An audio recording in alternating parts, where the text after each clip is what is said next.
किसी गरीब का इंतकाल हो जाए तो होना ही है, किसी गरीब का इंतकाल हो जाए तो जरा जनाजे को देखिएगा, उसमें लोगों की तादाद बहुत कम होती है, होती है कि नहीं होती है। अगर कोई गरीब आदमी मर जाए तो उसकी नमाजे जनाजा में लोगों की तादाद बड़ी कम होती है। वजह क्या है? गरीब था। क्या था? गरीब। और मैं मदरसा पढ़ाता हूँ, ये मेरे शागिर्द हैं बच्चे जो बैठे हैं, इनसे बड़े बड़े भी मदरसे में हैं। इनसे पूछो, ये बच्चे कभी कुरान खानी में जाते हैं ना, कुरान खानी में बिल्डिंग देखो बड़ी ऊंची है, आलीशान इमारत है, कह रहे वो पायलट भी है, हाईलाइट भी है, पता नहीं क्या क्या, लेकिन मदरसे के बच्चों को नाश्ता तक भी नहीं कराया जाता। कि बेटा आज की बात है, कल की बात है? आज की है। मोहम्मद साहब के पास से तो आए थे जी, हैं आज की है जी। आज घर कितना आलीशान था बेटा जी, खान का पूरा बताइए। और गरीब के यहाँ कुरान खानी हो, मैं कुरान खानी की बात कर रहा हूँ तो ईमानदारी की बात है भैया, ये भी लो, वो भी लो, वो भी लो, वो भी लो, वो भी लो, और बेचारा लास्ट में अपने हाथों को जोड़ के खड़ा हो जाता है, कहते हैं मुफ्ती साहब, हजरत, कारी साहब, हम बहुत गरीब हैं हजरत, हमसे इंतजाम ना हो सका, अगर कोई गलती हो गई तो माफ। अरे भैया माफी मांगते मांगते इस कदर माफी मांगते कि हजरत मुफ्ती साहब के आंखों में भी आंसू आ जाते, कारी साहब के आंखों में भी आंसू आ जाते, लेकिन वो गरीब बेचारा कहते हजरत अगर किसी किस्म की कोई कोताही हो गई तो माफ कर देना, कोई गलती हो गई तो माफ कर देना, क्योंकि हम नहीं जानते हजरत कि हमसे कौन सी गलती हुई, कौन सी खता हुई, कौन सी लफ्जिश हुई। हालांकि अमीर से बहुत ज्यादा इंतजाम किया था इसने, मगर हाथों को जोड़े जोड़े पीछे पीछे फिर रहा कि हमें माफ कर दो मुफ्ती साहब, हमें माफ कर दो कारी साहब, हमें माफ कर दो डामा साहब, हमें माफ कर दो हजरत। हजरत बिल्कुल इसी तरह से उसने रेल बना दी, माफी मांग रहा है। मैं आपको यह समझाना चाहता हूँ कि वो गरीब, वो अमीर मदरसे के बच्चों को चाय तक भी ना पिला पाया। इसकी वजह क्या है जानते हो?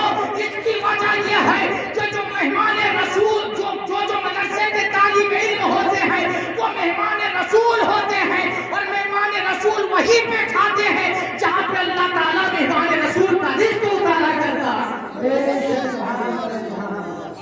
मैं समझ गया कभी कभी, हालांकि कोई हदीस में लिखी हुई बात नहीं है, मैं लेकिन समझ गया कभी कभी कि अल्लाह ताला रसूलुल्लाह के मेहमानों की रोजी किसी अमीर के घर में नहीं उतारता, बल्कि अल्लाह ताला गरीबों के घरों में उतारता। और एक बात यहीं पे लगे हाथ बता दूं, मस्जिद है ना आपके यहाँ पे, मस्जिद में जो झाड़ू मारने वाले होते हैं ना मस्जिद में, वो गांव का खास साहब नहीं होगा, गांव का प्रधान नहीं होगा। अगर मास्टर हो गया या डॉक्टर हो गया, तुम चाय क्यों लेके आ रही बाजी, इन्हें मैं चाय पिला तो रहा हूँ, जरा मोहब्बत से बोलो सुभान अल्लाह।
मैंने देखा है ज्यादातर मस्जिद में झाड़ू मारने वाले गरीब ही होते हैं, देखा होगा ना आप लोगों ने।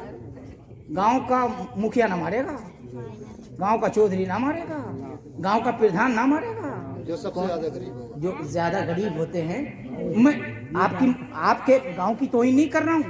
हर जगह की बात यही है। क्यों हर जगह का आपके गांव में भी यही होगा?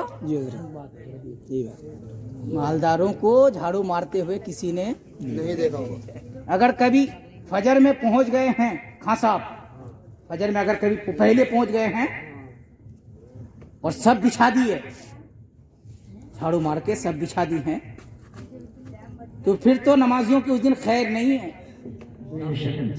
अभी टाइम 10 मिनट बाकी है, आगे जाके नियत बांध रहा है तो खां साहब क्या कहे, पीछे पीछे पड़ो, पीछे सब पिछ रही है, पीछे पड़ो।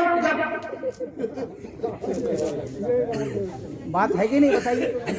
पीछे पड़ो, पीछे सब बिछ रही है, मतलब खां साहब बताना चाह रहे हैं कि आज हमने बिछाई है। खां साहब बताना चाह रहे हैं कि आज हमने बिछाई है। मगर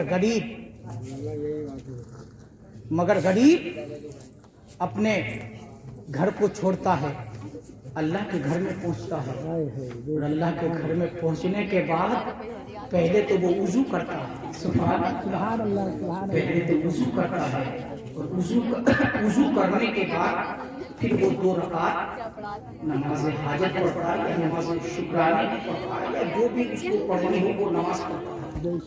वो नमाज पढ़ने के बाद वो अपने हाथ में झाड़ू को लेता है, और झाड़ू भी झूमना शुरू हो जाती है कि मुझे किसी सूद खोर ने नहीं छुआ है, मुझे किसी वो उस हाथ में नहीं छुआ है जो हाथ ब्याज लेता है, उस हाथ में नहीं छुआ है जो हाथ अपने माँ बाप के ऊपर उठाता है, बल्कि मुझे उस हाथ में छुआ है जो हाथ अल्लाह के कुरान को छूता है, मुझे उस हाथ में छुआ है जो हाथ रब्बे जुल जलाल के नाम को छूता है। अब ये गरीब बेचारा झाड़ू मारता है, और झाड़ू मारने के बाद कोने में अजान हो गई, कोने में जाके वो सुन्नतों को अदा करता है, और कोने में बैठकर अल्लाह अल्लाह कहता है, और अल्लाह की बारगाह में इल्तिजा करता है, मौला कोई भी देने वाला नहीं है, अगर कोई देने वाला है तो तू देने वाला है, अगर कोई देने वाला है तो तू देने वाला है। अच्छा हजरात, ये मैं अपनी समझ की बात बता रहा हूँ। कभी आपने सोचा कि अमीर